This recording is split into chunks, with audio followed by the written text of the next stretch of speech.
오늘은 우리에게 허락해 주신 마태복음 9장 9절에서 13절까지 말씀을 통해서 나를 따르라 라는 제목으로 함께 말씀의 은혜를 나누고자 합니다.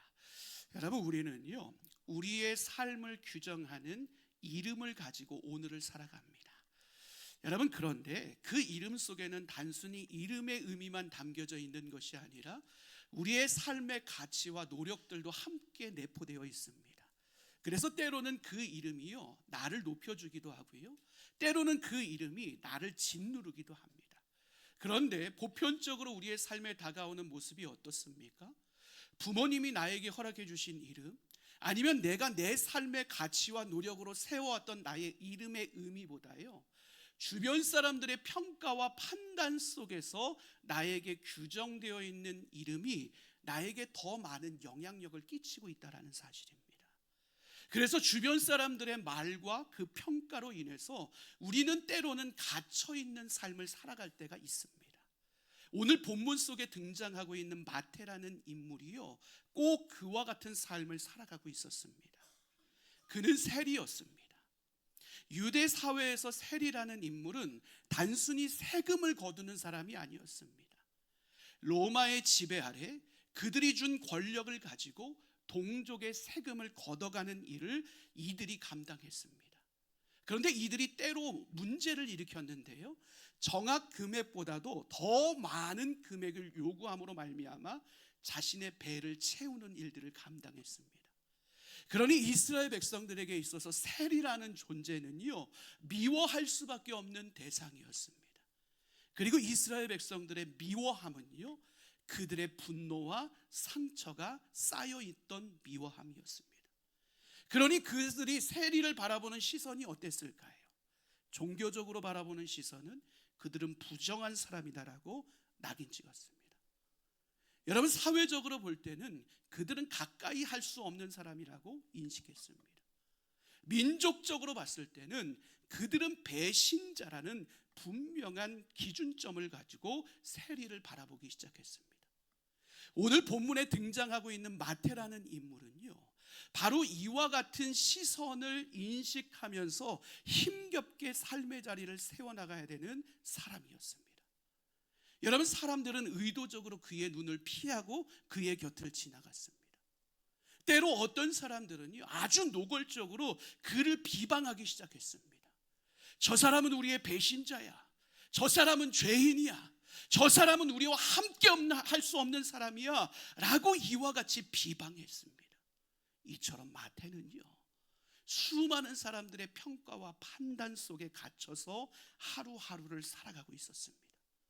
그런데 그런 그의 인생이요, 오늘 본문을 보니 놀랍도록 뒤바뀌는 것을 우리는 확인하게 됩니다. 사람들의 평가와 판단 속에 갇혀 있었던 그가 참된 자유와 회복을 맛보는 자리로 삶의 자리가 옮겨가고 있는 것을 보게 됩니다. 과연 무엇이 그의 인생 가운데 이와 같은 놀라운 변화를 이끌어냈을까?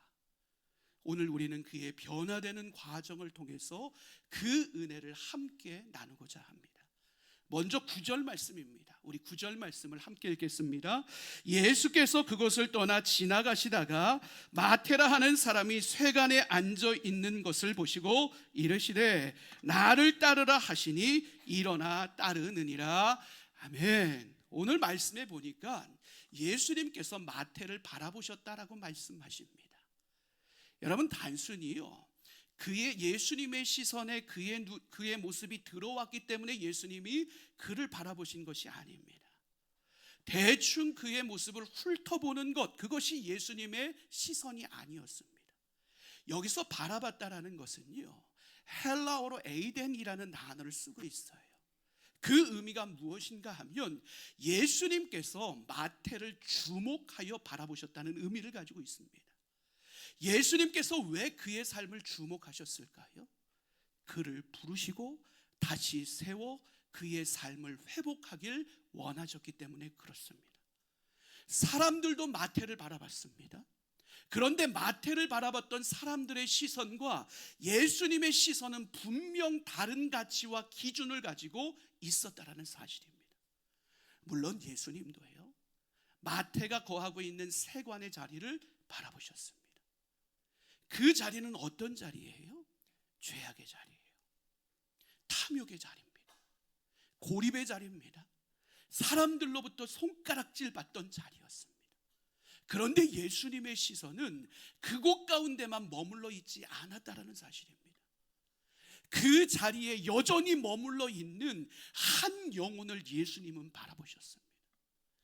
은혜가 필요한 한 사람, 부르심이 필요한 한 사람, 새로운 삶의 역사가 필요한 한 사람, 그곳에 건짐을 줄 수 있는 한 사람의 도움이 필요한 간절한 그 한 영혼을 예수님은 바라보고 계셨다라는 사실입니다.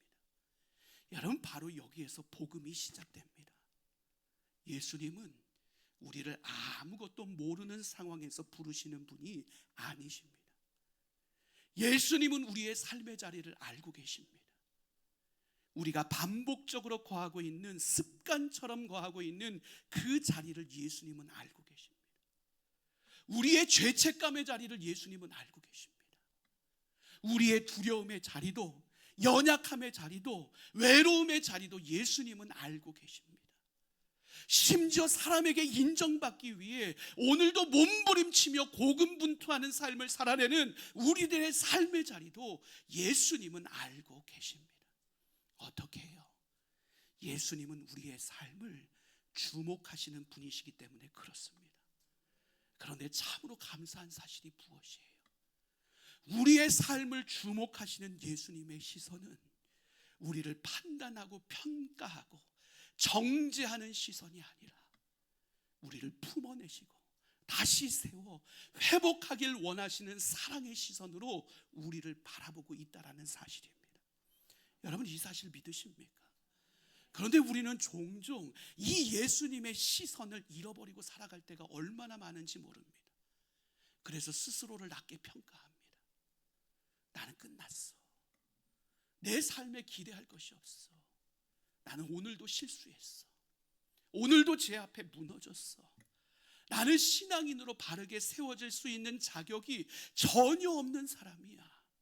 내 스스로 나를 판단하고 나를 정죄의 자리로 몰아넣는 것, 그것이 우리들의 모습이 되어버렸습니다.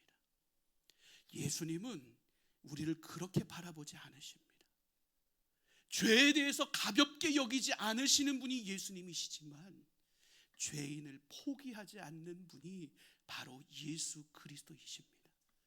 오늘 우리의 안에 있는 상처의 심각성을 알고 계신 분이 예수님이시지만 그 예수님은 그 상처가 우리의 삶의 전부라고 말씀하지 않으신다라는 사실입니다. 예수님은 우리의 쓴뿌리에 갇혀있는 과거를 알고 계신 분이시지만 그 과거가 우리의 미래를 결정할 수 있도록 내버려 주지 않으시는 분이 바로 예수 그리스도라는 사실입니다. 그 예수 그리스도께서 오늘 우리를 주목하고 계십니다. 예배의 자리에 있지만 여전히 염려로 갈기갈기 찢어져 있는 우리의 마음을 주님은 주목하고 계십니다. 삶의 각 영역들이 무너지고 경제에 있어서, 관계에 있어서, 가족에 있어서, 자녀의 문제로 인해서 철저히 무너져 오늘 지친 마음을 안고 예배의 자리로 달려나온 우리 모두의 삶을 주님께서는 주목하고 계신다는 사실입니다. 오늘 신앙이라는 이름의 틀 안에서 살아가고 있지만 예수님의 곁을 떠나 있는 우리의 마음을 예수님은 주목하고 계십니다. 왜요? 우리를 부르시고 다시 세워 온전하게 회복하시기 원하시기 때문에 그렇습니다. 이처럼 예수님의 부르심은요, 우리의 자격에서 시작하는 것이 아니라 예수님의 긍휼의 시선에서 비로소 시작될 수 있는 것입니다. 그러므로 오늘 예수님이 나를 포기하지 않으셨으니 나도 나를 포기해서는 절대로 안 됩니다.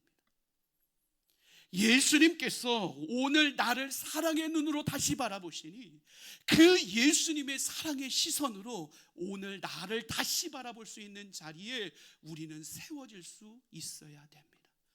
여러분, 바로 그곳에서 회복이 시작됩니다. 사람들의 평가와 말이 아니라 예수님의 시선을 신뢰하는 그 자리에서 회복은 시작됩니다. 내 스스로 나를 포기하는 자리가 아니라 오늘도 우리를 긍휼로 바라보시는 예수님을 붙드는 그 자리에서 오늘 우리의 삶의 회복은 시작됩니다. 사랑하는 성도 여러분, 연약하지만 죄인이지만 볼품 없지만 그런 우리를 오늘도 예수님은 주목하고 계십니다. 그리고 오늘 우리에게 그 예수님께서 사랑의 손길로 찾아오고 계십니다. 오늘 그 예수님 안에서 참된 회복을 시작할 수 있는 저와 여러분의 삶이 될 수 있기를 주님의 이름으로 간절히 축원합니다. 여러분, 그런데 예수님은요, 이와 같이 우리의 삶을 주목하시고 찾아오시는 것에서 멈추시는 것이 아니라 반드시 우리에게 말씀하시는 것이 예수님이시라는 사실입니다. 뭐라고 말씀하세요? 나를 따르라 말씀하십니다. 여러분, 짧은 한마디의 메시지를 마태에게 예수님은 전하셨어요. 그런데 나를 따르라는 이 한마디가요, 마태의 인생 전체를 송두리째 변화시키는 위대한 능력으로 발휘되어지기 시작합니다. 무엇의 의미를 담고 있을까요? 따르라는 이 단어는요, 헬라어로 아코로우데이라는 단어를 쓰고 있어요. 예수님이 서 있는 데서 몇 발 떨어진 채 예수님을 따르라는 그 의미가 아닙니다. 아코로우데이라는 이 단어는요, 예수님 곁에 서서 예수님과 동행하라는 의미를 담고 있습니다. 더불어 예수의 제자된 삶을 온전히 살아내라, 이런 의미를 담고 있습니다. 여러분, 이 명령과 요청 가운데 우리는 큰 은혜를 보게 됩니다. 어떤 은혜요? 예수님은 변화된 사람만 부르시는 것이 아니라 변화되지 않는 삶을 살아가는 한 인생을 친히 부르셔서 그 인생에 변화를 만들어내시는 분이시라는 사실이에요. 예수님은 거룩하고 깨끗한 사람만 가까이 하시는 것이 아니라 모든 인생을 가까이 하셔서 그 인생을 깨끗하고 거룩한 인생으로 만들어 가시는 분이 예수님이라는 사실입니다. 여러분, 우리가 이 큰 은혜 앞에 서 있는데 이 은혜 앞에서 우리가 분명히 기억해야 될 것이 있습니다. 오늘 말씀은, 오늘 예수님의 요청은 우리에게 결단을 요구한다는 사실입니다. 어떤 결단이요? 방향 전환이요. 오늘 마태에게 예수님은 세관의 자리에 계속해서 머물러 있는 것이 아니라 예수님의 길로 옮겨올 것에 대한 거룩한 부르심을 요청하고 있는 것을 보게 됩니다. 예수님을 따르는 삶은요, 내 인생의 과거의 주인을 내려놓는 것에서부터 시작됩니다. 내가 내 삶의 주인과도 같은 삶을 살았던 삶을 내려놓고 예수님이 내 인생의 참된 주인이심을 고백하며 삶을 살아가는 것, 여러분, 그것이 바로 예수님을 따르는 삶의 모습입니다. 그런데 어때요? 이 삶을, 기존의 삶을 포기하는 것 결코 쉬운 일이 아닙니다. 마태에게 세관의 자리는 어떤 자리예요? 여러분, 그의 삶의 생계의 자리예요. 익숙한 자리입니다. 돈을 벌어야 되는 자리예요. 결코 포기할 수 없는 자리입니다. 그런데 동시에 그 자리가 어떤 자리예요? 죄와 타협하는 자리예요. 사람들에게 손가락질 받는 자리라고요. 그럼에도 불구하고 그의 욕망이 가득해 세워져 있는 그 자리를요, 마태는 포기할 수 없었습니다. 그런데 예수님은요, 그 자리에 있는 마태에게 그 자리를 떠나 나를 따르라고 말씀하십니다. 왜요? 그 자리를 떠나는 결단이 있을 때 비로소 하나님 나라의 역사가 마태의 삶에 온전히 이루어질 수 있음을 예수님은 분명히 알고 계셨기 때문에 그렇습니다. 그래서 예수님은 마태의 인생의 결단을 요구하십니다. 오늘 마태의 반응은 어떻습니까? 단 한마디로 성경은 표현합니다. 일어나 따르니라. 여러분, 예수님이 우리에게 주시는 은혜는요, 우리의 있는 모습 그대로를 받아주시는 은혜입니다. 그런데 있는 모습 그대로 내버려 주시는 게 예수님의 은혜는 아닙니다. 오늘 예수님은 세관의 자리에 거하고 있었던 세리를, 마태를 온전히 사랑하셨습니다. 그런데 그 마태의 인생이 세관의 자리에서 여전히 살아가는 것을 원하지 않으셨다라는 사실입니다. 오늘 우리가 잊지 말아야 할 자리를 떠나는 결단이 있을 때 오늘 우리 안에 참된 은혜의 변화의 역사는 시작될 수 있는 것입니다. 오늘 우리에게도 떠나야 될 세관의 자리가 있습니다. 주님보다 더 높아져 있는 그 어떤 자리, 주님보다 더 의지하는 자리가 우리 안에 있습니다. 내려놓아야 될 욕심의 자리가 있습니다. 끊어내야 될 죄의 습관적 자리가 있습니다. 사람에게 인정받아야지만 살아낼 수 있다라고 고집스럽게 붙들고 있는 그 삶의 자리가 있습니다.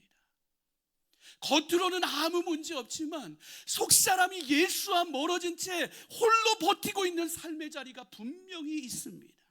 그 자리에 있는 우리에게 주님 찾아오셔서 오늘도 말씀하십니다. 나를 따르라. 나를 따르라.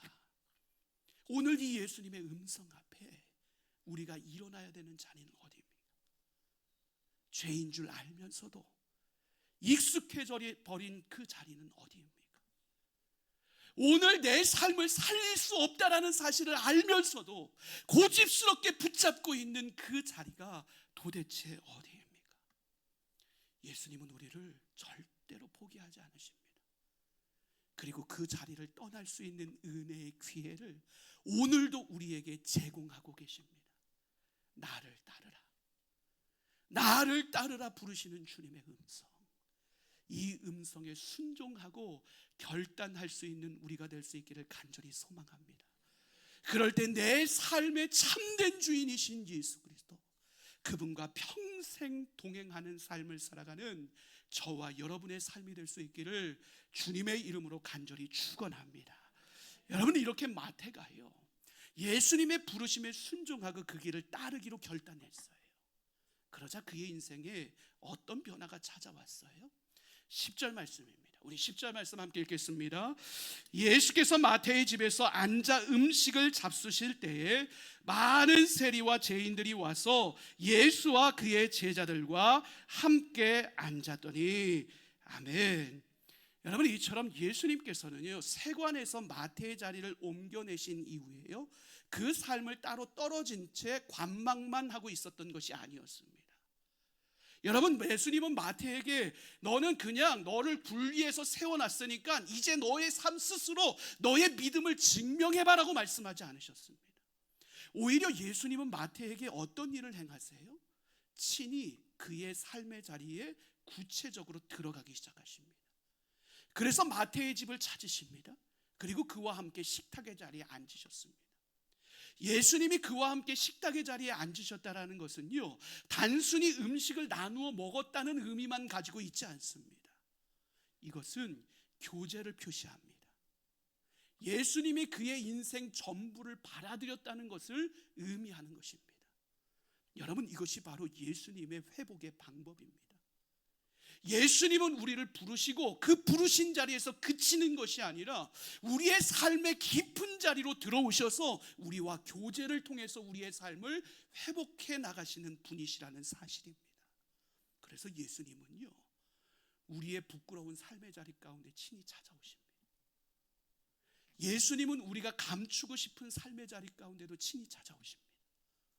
예수님은 우리가 사람들에게 보이고 싶지 않는 삶의 자리 가운데서도 친히 찾아오시는 분이십니다.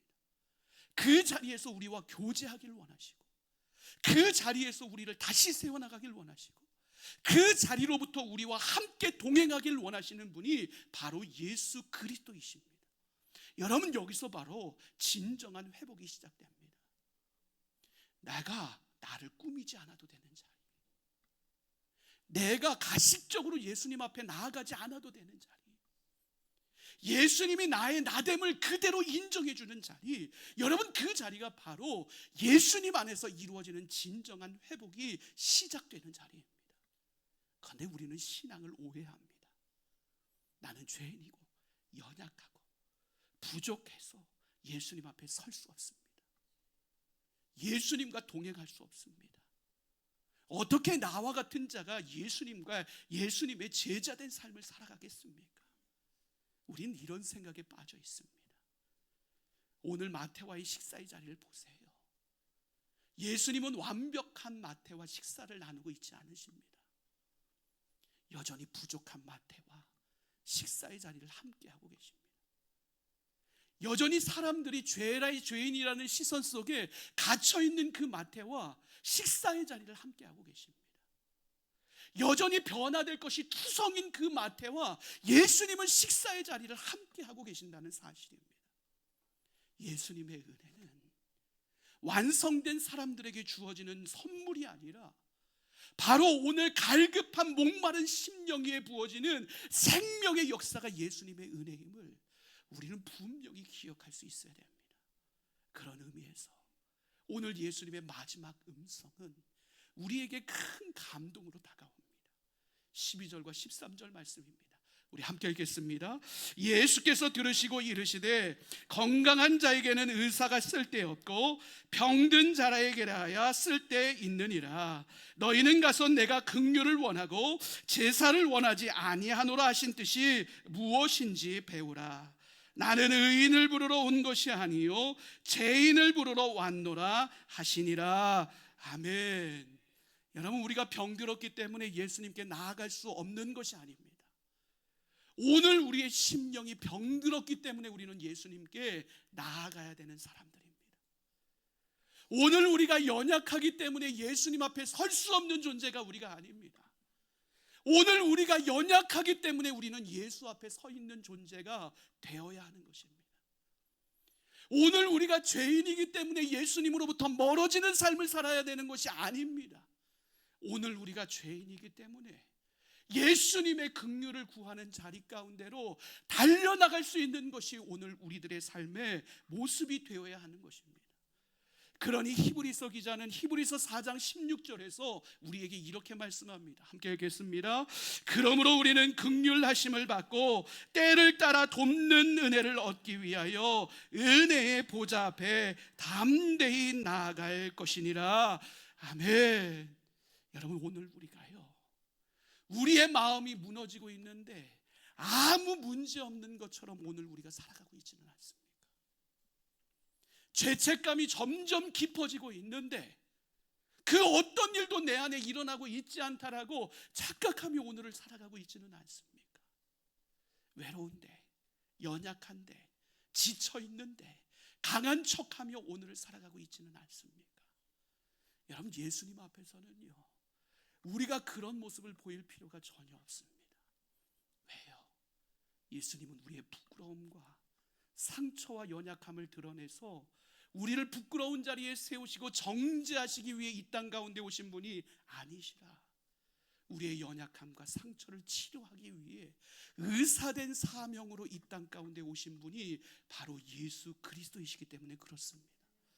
오늘 그분이 우리에게 뭐라고 말씀하세요? 로마서 5장 8절에서 이렇게 말씀합니다. 함께 읽겠습니다. 우리가 아직 죄인 되었을 때에 그리스도께서 우리를 위하여 죽으심으로 하나님께서 우리에 대한 자기의 사랑을 확증하셨느니라. 아멘. 예수님의 사랑이 드러난 자리는요, 우리가 완벽함을 갖춘 자리가 아니었다라는 거예요. 오늘 우리가 죄인 되었을 때 예수님이 우리를 위해 이 땅에 오셨습니다. 우리가 병들었을 때 예수님이 우리를 치료하기 위해 친히 우리에게 다가오셨습니다. 우리가 연약할 때 우리를 살려내기 위해 우리에게 누구보다도 가까이 다가오신 분, 그분이 바로 예수 그리스도이십니다. 그러기에 우리는 예수님께 나아가야 됩니다. 부족해도 나아가야 됩니다. 오늘 문제 앞에 있을지라도 예수님께 나아가야 됩니다. 오늘 과거의 부정함이 내 안에 있을지라도 우리는 예수님께 나아가야 됩니다. 오늘 우리가 상처투성이일지라도 예수님께 나아가야 됩니다. 왜요? 예수님 우리에게 뭐라고 말씀하세요? 나는 의인을 부르러 온 것이 아니라 죄인을 부르러 왔노라. 나는 의인을 부르러 온 것이 아니라 죄인을 부르러 왔노라. 사랑하는 성도 여러분, 죄책감의 자리에서 일어서시기를 바랍니다. 오늘 나를 평가함으로 그 평가의 자리에 무너진 그 자리에서 다시 일어나시기를 바랍니다. 오늘 내 스스로가 나를 포기한 그 절망의 자리에서 예수의 능력으로 다시 일어서시기를 바랍니다. 그리고 이제 우리를 회복시키시는 예수의 식탁의 자리로 함께 나아가십시오. 오늘 우리를 치료하시는 의사 되시는 예수 그리스도께 우리의 상한 심령을 내어놓을 수 있기를 바랍니다. 숨겨놓은 우리의 죄를 내어놓을 수 있기를 바랍니다. 여전히 우리를 붙들고 있는 두려움과 염려를 내어놓을 수 있기를 바랍니다. 그 자리에서 회복은 시작됩니다. 그 자리에서 은혜는 흐르기 시작합니다. 바로 그 자리에서 상한 심령이 다시 살아갈 용기와 힘을 얻게 됩니다. 이 은혜가 우리 모두의 은혜가 될 수 있기를 주님의 이름으로 간절히 축원합니다. 그렇게 예수 그리스도의 은혜 안에서 다시 세워져 예수 그리스도와 평생을 동행함으로 예수 그리스도 안에서 주어지는 천국의 은혜를 누리며 오늘을 살아가는 저와 여러분의 삶이 될 수 있기를 주님의 이름으로 간절히 축원합니다.